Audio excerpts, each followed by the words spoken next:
Fact report में आप सभी का स्वागत है। व्यापन इस घोटाला क्लिनिक के बारे में तो आपने बहुत बार सुना होगा। इसी से जुड़ा हुआ ये एक और घोटाला जो आपके सामने मैं फैक्ट रिपोर्ट के जरिए पेश कर रहा हूँ। कार्यम घोटाला। कार्यम यानी कार्य कुछ घोटालों की समीक्षा हम करेंगे आज। हमारे ओपन मीडिया नेटवर्क चैनल से जुड़ने के लिए आप सब्सक्राइब कर सकते हो। ओपन मीडिया के अकाउंट द्वारा सोशल मीडिया के साथ लिंक कर सकते हो। हमारे वेबसाइट URL openmedian.com पर जानकारी प्राप्त कर सकते हो। स्क्रीन पर दिए गए बेसिक कॉल के नंबर पर या हमारे ईमेल आईडी पर संपर्क कर सकते हैं। कार्मिक शब्द का अर्थ वैसे तो आपको पता होगा। कार्मिक से जुड़ा हुआ है ये, जो कार्मिक है, कष्टकार है, जो नौकरी करता है, नौकरी पेशा है, इनसे जुड़ा हुआ एक किस्म का एक फैक्ट रिपोर्ट हम आपके सामने दे रहे हैं। इसी किस्म का एक रिपोर्ट यानी एक स्कैम या यूं कहिए कि घोटाला व्यापन मन से प्रचलित भी है, जो आज से कुछ सालों पहले हुआ था। कार्यम घोटाला इसी व्यापन घोटाले का एक पूर्वांश है। पूर्वांश मैं इसलिए कहता हूँ क्योंकि व्यापन घोटाला एक जिस दायरे से जितनी भी बड़ी है, जितने भी तर्क दिए जाते हैं कि किस किस्म का घोटाला है, दोस्तों ये उस घोटाले से भी बड़ा घोटाला होगा अगर हम इसे पूरे संक्षेप में देखा जाए तो। व्यापन में क्या हुआ था?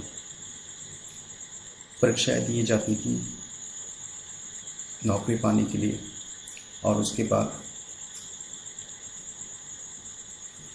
कहने के लिए तो उस पर पारदर्शिता होती थी या फिर जवाबदेही होती थी कहने के लिए।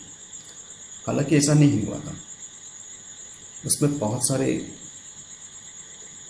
लूप होल्स, बहुत सारे इसके वीकनेस थे, बहुत सारे गड़बड़ी पाई गई। होता क्या था कि लोग परीक्षाएं देते और पास होते या नहीं होते या मार्क्स कम आते। इसमें भी उनके साथ कुछ सेटिंग्स होकर, कुछ लोगों के साथ में सेटिंग्स करते हुए लोग अपना नौकरी पाने के लिए, तो हम उस चर्चा में ज़्यादा भीतर तक नहीं जाना चाहते। ये तो हुआ नौकरी पाने के लिए जो हुआ था, ये व्यापन घोटाला। कार्यम घोटाला जो है ये व्यापन के पहले वाला घोटाला है। मतलब जो हुआ है, जो तकरीबन कई साल, सालों से तो नहीं बोलूँगा कहीं, पर दशकों से चल रही है ये कार्यम घोटाला, और किसी को भी नहीं पता चल रहा कि होता क्या है ये। तो कार्यम घोटाले के बारे में जिक्र मोटा मोटी भाई आज मैं बता देता हूँ कि ये उस दशक से शुरुआत हुई थी, जो 70-80 के दशक से, वहाँ से लेकर आज तक अभी भी चल रही है वो। और इसके बारे में बहुत सारी चीज़ मैं आपके सामने लेकर आऊँगा, पर एक फेज वाइज या फिर इसे कहें कि एक अलग अलग पार्ट पर। इसमें आदर्श नियम, इसके बारे में जिक्र बहुत होता है, क्योंकि आदर्श नियम आज मध्य प्रदेश शासन में इसके बारे में जिक्र चलता रहा, और सच कहूं तो आदर्श नियम के बारे में किसी को कुछ पता नहीं। फिर चलता है 7 क्रमश स्थिति, मतलब कुछ स्थितियां पैदा होती है, उत्पन्न होती है। उन स्थितियों में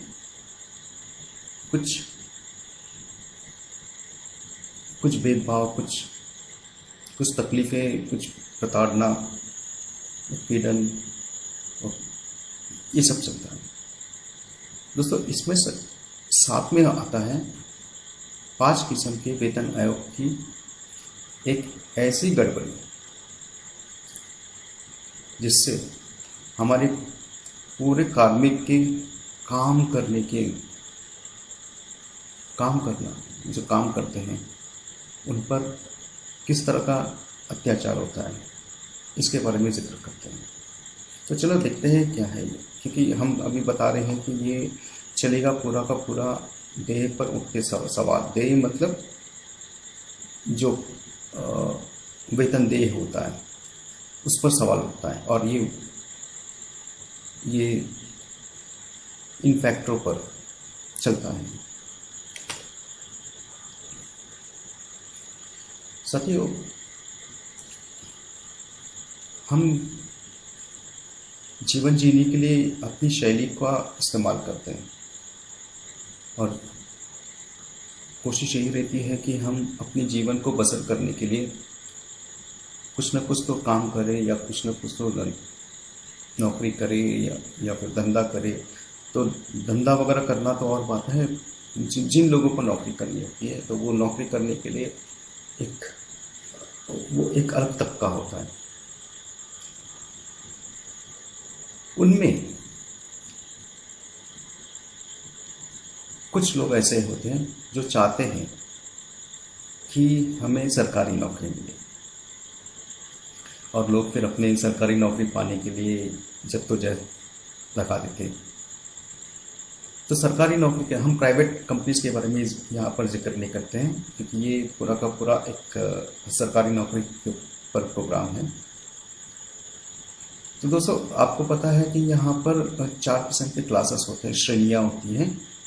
class 1, class 2, class 3 and class 4।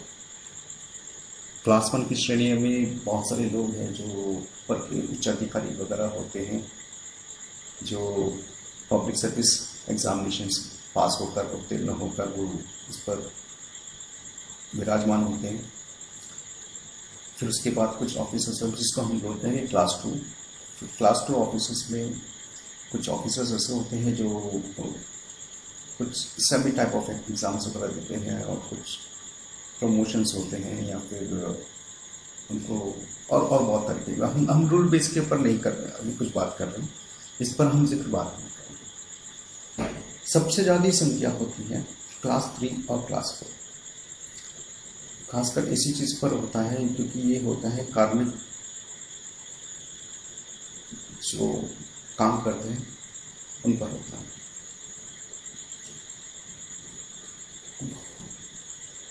हालांकि क्लास 3 और क्लास 4 यानी कि जो लोग काम करते हैं, काम करने के बाद वेतन भोगी होते हैं, उनको वेतन मिलता है। वेतन मिलने के बाद में वो घर जाते हैं हर महीने में।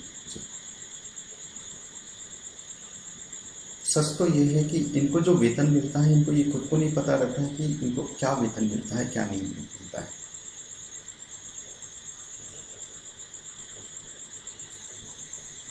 तो वेतन के बारे में जिक्र करते हुए आज हम आपको थोड़ा सा संक्षेप में बताते हैं कि क्या हुआ या क्या होता है।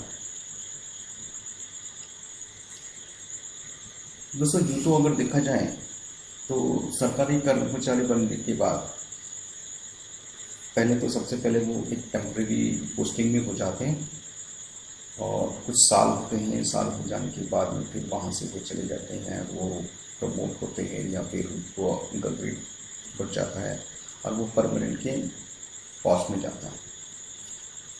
तो टेम्परेरी से लेकर परमानेंट में जाना एक अलग सा, और ये सभी चीज़ क्लास 1 से लेकर क्लास 4 तक इन पर लागू होता है, और ये लागू होता है एक प्रोविजन की तरह। कुछ रूल्स होते हैं, कुछ एक्ट्स होते हैं, कानून जिसको हम बोलते हैं, कुछ डायरेक्टिव्स, प्रिंसिपल्स होते हैं कानून के ऊपर। तो इसी किस्म के कानून के तहत हम इसके बारे में जिक्र करते हैं। तो हमने जो आदर्श नियम के बारे में जिक्र कर रहे हैं, ओके, इसे आप ध्यान में रखिए। हम लोग इसके बारे में बहुत ही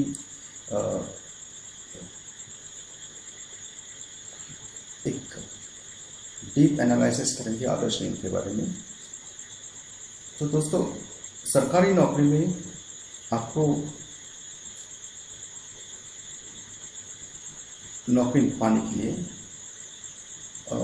या दो किस्म की चीज़ होते हैं, या तो आपको एक भर्ती की जाती है और फिर या तो उनको आप जब जिस भर्ती पर है, जिस पोस्ट में है या जिस क्लास में है, वहाँ से फिर आपको उत्तीर्ण किया जाता है या फिर प्रमोशन जिसको हम बोलते हैं या ट्रांसफ़र किया जाता है। पर ट्रांसफ़र और प्रमोशन होने से पहले सबसे पहले डायरेक्ट अपॉइंटमेंट होता है, यानी कि भर्ती की जाती है। भर्ती करने के बाद ही आगे का प्रक्रिया होता है। आप कुछ समय तक काम करते हो, काम करने के बाद आपको वेतन मिलता है। तो वेतन के बारे में बहुत लोगों को पता नहीं चलता है, और ख़ास करके क्लास 3 और क्लास 2 के लोगों को। अब लोग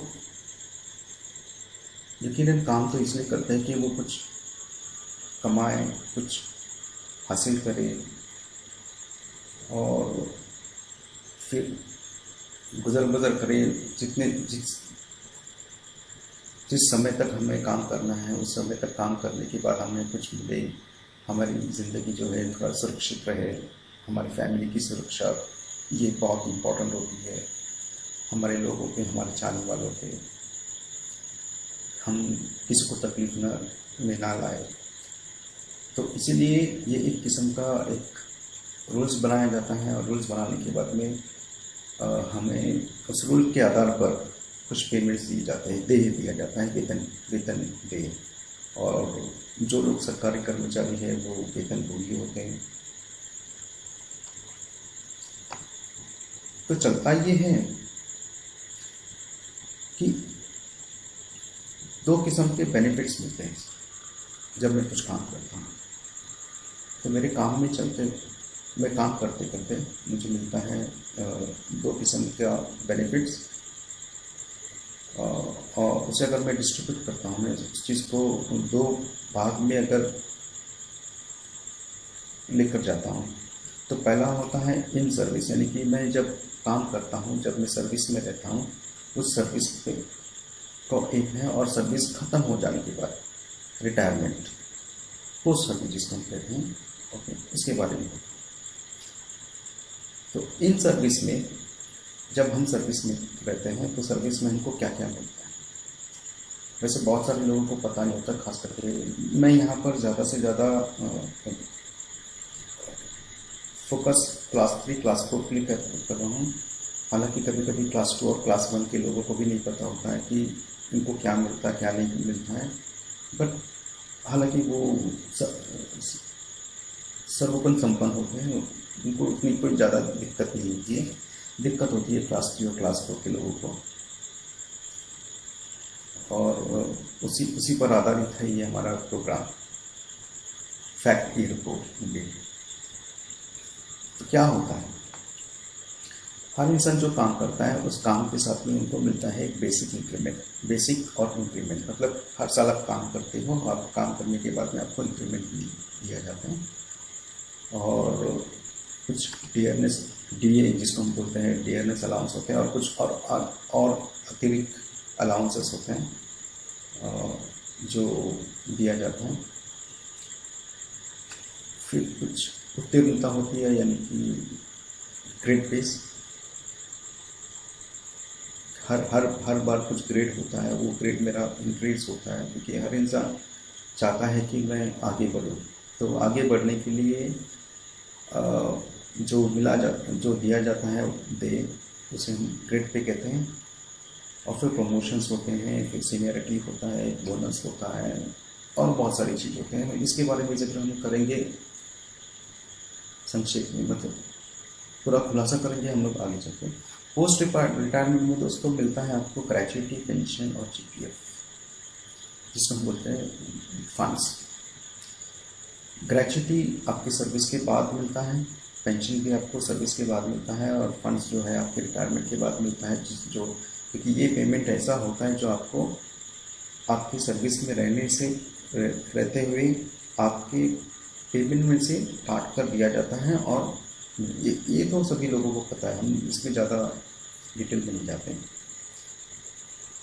तो अगर देखा जाए तो ये मंथली पे स्केल होता है हर महीने में, तो बेसिक होता है, डीए होता है, बेसिक के साथ इंक्रीमेंट भी होता है, बेसिक होता है, डीए होता है, अलाउंसेस मिलता है, कुछ पैकेजेस मिलते हैं जो, और फिर बाद में बाकी की ये सब जो grade pay, promotion, security bonus, sorry seniority और बोनस और सिक्योरिटी वगैरह तब अदर्स में आता है। हालांकि सिक्योरिटी लाइफ सिक्योरिटी दिया जाता है जो ग्रेजुटी, पेंशन और प्रोविडेंट फंड के तौर पर। मंथली पे स्केल के हिसाब से हमें क्या क्या मिलता है, जो जो हमें मिलता है उसमें से कुछ कटौती होती है जो इस सेगमेंट में ऐड होता है। ओके, और ऐड होने के बाद इसी चीज़ को इसी मतलब जितने भी मिलता है, जो सैलरी मिलता है उस सैलरी में से हर वेतन में से जो अमाउंट होता है वो हमारे पोस्ट रिटायरमेंट के बेनिफिट के लिए काटा जाता है, और जो बचा हुआ पेमेंट होता है हर महीने में हमारे पास हमें दिया जाता है। दोस्तों, हर बार एक खास होता है जो, हाँ, जो जिसके बारे में हम जिक्र करते हैं हमारे नौकरी पर, और वो होता है हमारा पे स्लिप। पे स्लिप जो हर मंथ में कितना पे मिला है, मतलब कितना वेतन मुझे आधिकारिक तौर पर मुझे प्राप्त हुआ है, या फिर कितने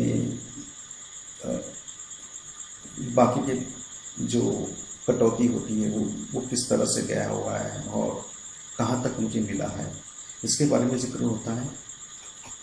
फिर होता है सर्विस बुक, जो लाइफ टाइम में जो सर्विस में करता हूँ, सर्विस के बारे में पूरा डिटेल रिपोर्ट दिया जाता है हमारे जो डिपार्टमेंट के जो हेड होते हैं उनके द्वारा, और वो उस चीज़ को हमेशा ऑथराइज करते हैं और चेक करते हैं कि भाई इस सर्विस में क्या क्या होना चाहिए, क्या क्या नहीं होना चाहिए। अगर पूरी तरह से देखा जाए तो ये एक कच्चा चिट्ठा होता है उस एक पर्टिकुलर वर्कर का, या फिर उस किस्म के नौकर एम्प्लॉयज़ के से। हर साल में एक इनकम टैक्स होता है, तो इनकम टैक्स के कोई डिडक्शन, मतलब बहुत सारे लोगों का इनकम टैक्स भी होता है, और जिन जिन लोगों का इनकम टैक्स होता है तो वो डिडक्शन भी मिल जाता है। लोगों को इनकम टैक्स क्या होता है, क्या नहीं होता है, इसके बारे में जिक्र नहीं, ज़्यादा किसी को पता नहीं होता है। पर हालांकि तीसरे और चतुर्थ श्रेणी के जो भी कर्मचारी हैं उनको इस पर ज़्यादा कुछ प्रॉब्लम नहीं था, लेकिन ये माना जाए तो फॉर्म 16 एक बहुत ही ज़रूरी चीज़ होती है, जो हर साल में मुझे अपने पेमेंट का पूरा स्ट्रक्चर पता चलता है, और इसमें इनकम टैक्स को भी डिटेल देना पड़ता है। ज़रूरी नहीं कि इनकम टैक्स पे करना है, लेकिन उसके लिए भी बेटर है, हमारे लिए भी बेटर है, और ख़ास करके जब हमको कुछ लोन्स लेना होता है या फिर कुछ डिटेल्स देना पड़ता है, तो लेकिन बहुत सारी चीज़ों के लिए काम में आता है ये फॉर्म 16, जिसको हम लोग लेते हैं सैलरी सर्टिफिकेट सालाना तौर पर। तो ये चीज़ बहुत ही आधिकारिक होता है और बहुत ही इम्पोर्टेंट होता है, और ये पूरा खेल इसी चीज़ के ऊपर चल रहा है जो मैं आपके सामने कार्य में डाला था, एक समीक्षा करता हूँ। दोस्तों, जैसे जैसे मैंने कहा कि हर बार बेसिक और इंक्रीमेंट होता है, हर सालाना इंक्रीमेंट होता है, और इंक्रीमेंट के साथ में आपको मिलता है कुछ अलाउंस, ग्रेड पे, सो उसका एक लिमिट होता है अपने रूल्स के हिसाब से। अपने रूल्स के हिसाब से वो बोलते हैं कि कहाँ किस व्यक्ति को कितना दे निर्धारित किया गया है, और उसके हिसाब से देना चाहिए। और सभी को पता है कि उसका एक किस्म का एक कैलकुलेशन होता है, और वो कैलकुलेशन करती है पे कमीशन, जिसको हम बोलते हैं कि वेतन आयोग प्रकोष्ठ। एक पे कमीशन ऑफिसर है जो डिपार्टमेंट के अंतर्गत आते हैं, सरकार के अंतर्गत, और हर साल में हर 10 साल में ये वेतन आयोग अपना रिवीजन करती रहती है कि क्योंकि ये वेतन आयोग जो है वो सैलरी देती है और सैलरी इकोनॉमिक सिचुएशन के ऊपर होती है, यानी कि अर्थव्यवस्था की जो मूल ढांचा है उस पर निर्भर होता है। और ये हर 10 साल में होता है। और ये एक उसका कैलकुलेशन कुछ बेस इंडेक्स और कुछ इकोनॉमिक स्टेटिस्टिक यानी कि अर्थशास्त्र के जो एक व्यवहारिक ढांचा है और उसका कुछ कैलकुलेशंस होता है और कुछ देश का राष्ट्र का जो इंडाइसेस होता है, नेशनल इंडाइसेस जिसको हम बोल सकते हैं, उससे प्रेरित होता है और उसी के उस पर ही ये सब चीज़ पूरा दिया जाता है। हालांकि पिछले और ये हर 10 साल में कमीशन अपॉइंट होती है और ये देखा जाता है कि किन लोगों को कितना पेमेंट देना चाहिए, कितना नहीं देना चाहिए, और एक बैलेंस मेंटेन किया जाता है कि गवर्नमेंट सरकार को कितने उनके अकाउंट में कितने ट्रांसफ़र करना है, कितना रेवेन्यू को उनको सोर्स करना है, मतलब देना है, ताकि हम उनको भी दें और सरकार का तिजोरी भी साफ रहे। तो ऐसे वेतन आयोग चलता रहा था और पहले वेतन आयोग हुआ 1956 फिर 1966 में 76 में और 86 में 96 2006 और 2016 और आने वाले मतलब कुछ सालों के और वक्त है अभी 6 साल के बाद 2026 में फिर से एक वेतन आयोग होगा, 8वां वेतन आयोग, अगर सरकार ने चाहा तो। फिलहाल तो हम पहले की भी हम ज़्यादा जिक्र नहीं करेंगे और 66 वाले भी सेकंड वेतन आयोग के बारे में ज़्यादा जिक्र नहीं करेंगे। हमारा जिक्र जो है, हमारा जो एक हाईलाइट पॉइंट होगा इस बार पे कमीशन का, वो 3rd पे कमीशन, 4th पे कमीशन, 5th पे कमीशन, 6th पे कमीशन और 7th पे कमीशन, इसके बारे में होगा। जहाँ तक मैंने आपको पहले भी बताया था, अगर आप देखोगे हमने कहा कि ये वेतन आयोग के बारे में हम लोग बता रहे कि जो पिछले 5 वेतन आयोग यानी कि 7, 6, 5, 4, 3, ये 5 वेतन आयोग के बारे में जिक्र करें और इसका जो ढांचा है जो आम लोगों तक पहुँचाने का सरकार की जो जिम्मेदारी थी, क्या वो उस लेवल तक पहुंचा है या नहीं, इसके बारे में जिक्र करना बहुत ज़रूरी है। और जहाँ तक हमने देखा है इस स्ट्रक्चर के साथ में, तो इसमें हमने कुछ तर्क देखे और कुछ मिसअप्रोप्रिएशन बोल सकते हैं और उसी मिसअप्रोप्रिएशन के बेसिस में हमने कहा कि ये एक बहुत ही घोटाला, हालांकि आज लोगों को समझ में नहीं आता कि ये क्या चीज़ है और कैसे हो सकता है ये घोटाला, क्योंकि जो स्लिप आता है मतलब जो सैलरी जो वेतन आता है और वो वेतन हमको मिलता है और मिलने के बाद में हमें वो वेतन हम जब प्राप्त करते हैं तो हमें तो सब कुछ मिल गया, फिर ये किस किस्म का घोटाला आता है। तो ये उसी तरह का है कि जैसे जापान में हुआ था कि एग्ज़ाम तो हो गया और एग्ज़ाम हो जाने के बाद रिजल्ट्स आते हैं और रिजल्ट्स आने के बाद में नौकरी में जो अपॉइंटमेंट होना है, रिक्रूटमेंट होना है, उसके बारे में जिक्र होता है।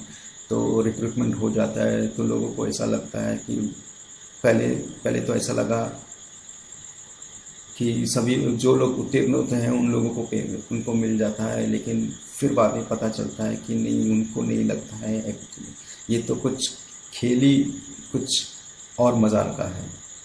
तो इसके बारे में हम लोग जिक्र नहीं करने जा रहे हैं। तो आज मैं अपने ही एक केस के बारे में जिक्र कर रहा हूँ।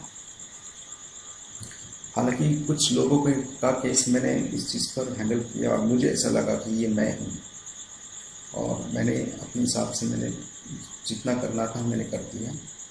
और जो इंक्वायरी जो इन्वेस्टिगेशन मैंने की अपनी तरफ से, उसे देखकर मुझे बहुत ही शॉक हुआ कि किस किस्म से ये ऐसा चलता है। तो कुछ लोगों के साथ में जो हुआ उसके बारे में लेकिन मैं अभी कुछ इंसिडेंट्स में आप लोगों के सामने लेकर आऊँगा और इस इंसिडेंट्स का, क्योंकि ये एक ही प्रोग्राम या एक ही वीडियो में तो नहीं होगा, इसे हर एक लेवल में एक अलग तरीके से मैंने इस चीज़ को बनाकर आप लोगों के सामने पेश करने के लिए एक एक कोर रिस्पॉन्सिबिलिटी लिया है, ताकि आम लोगों को, क्योंकि अल्टीमेटली मतलब ज़्यादा आखिरकार यही चलता है कि लोग उसका हक पाए, लोगों को उनका हक मिले।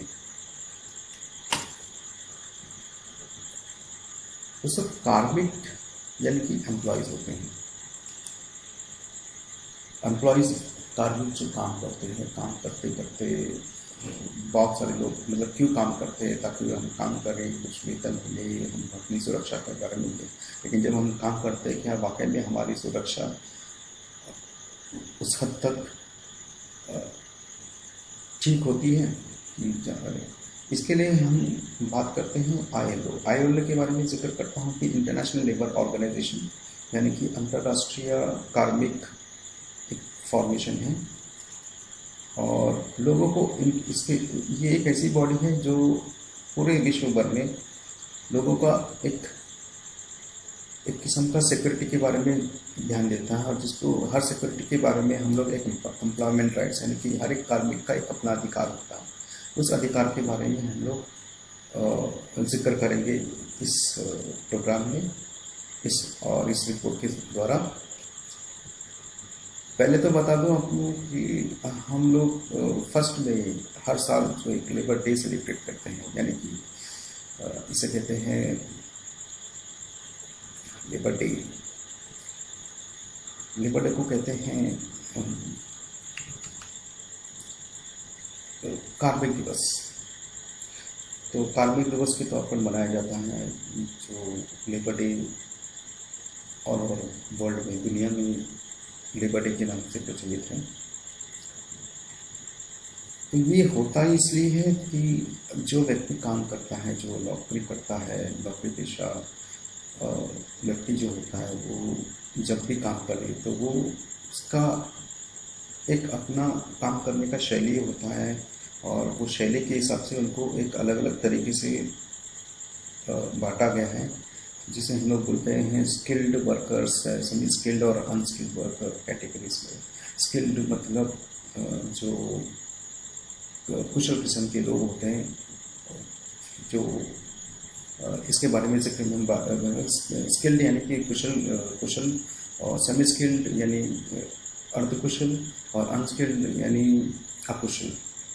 तो ऐसे 3 किस्म के कैटेगरी में बांटा गया है इसे, और देखा जाता है कि क्या इन लोगों को उनका जो हक है वो मिलता है या नहीं। इसलिए ये एक एम्प्लॉयमेंट राइट्स है, लेकिन जिसे हम कहते हैं कि कार्मिक का अधिकार जो है वो मिलता है। और इसीलिए इंटरनेशनल लेबर ऑर्गेनाइजेशन का खुद अपना एक प्रोटोकॉल्स होते हैं, अलग अलग कन्वेंशंस होते हैं, और उनका प्रोटोकॉल डिज़ाइन होता है, और हर देश में उस चीज़ को अपनाया जाता है, ताकि हर इंसान, हर व्यक्ति का, हर नौकरशाह लोगों का, चाहे वो प्राइवेट हो या गवर्नमेंट वाले हो या सरकारी हो, उन सबको सुरक्षित देना ये ILO अपने मापदंड में लिखा गया। तो जैसे ILO के इसमें इंटरनेशनल लेबर ऑर्गेनाइजेशन भी दिया हुआ है, अंतर्राष्ट्रीय और कार्मिक समूह, उसी तरह हमारे देश में भी कुछ ऐसी संस्थाएं बन जाती हैं जो इसके अंतर्गत जो इनके प्रोटोकॉल्स को फॉलो करती है, और उसी के आधार पर कुछ कानून बनते हैं, कुछ नियम बनते हैं। और जो आपको जो वेतन मिलता है, या फिर जो आपको पेंशन, जो आपको आपकी सर्विस में जो आपको जो वेतन मिलता है, और आपकी सर्विस के बाद यानी कि आपके काम खत्म हो जाने के बाद आपको जो पेमेंट मिलता है, वो एक अलग सा चीज़ है। ये तो एक आम चीज़ है, मैं उस चीज़ पर ज़्यादा ध्यान नहीं दूँगा। हालांकि तकरीबन 16 से ज़्यादा लेबर कार्मिक कानून बनाए जाते हैं, और ख़ास करके हमारे देश में। और 16 यहाँ पर हम लोग उस पूरे के पूरे 16 कानून के बारे में हम लोग का पूरा ब्यौरा देखेंगे, और एक एक करके, ना कि इस वीडियो में बल्कि कुछ आने वाले दिनों में। और उम्मीद करता हूँ कि आप सभी लोग ये जो वीडियोस है, ये जो फैक्टर है, ये रिपोर्ट जो मैं आपके सामने लेकर आऊँगा, इसे आप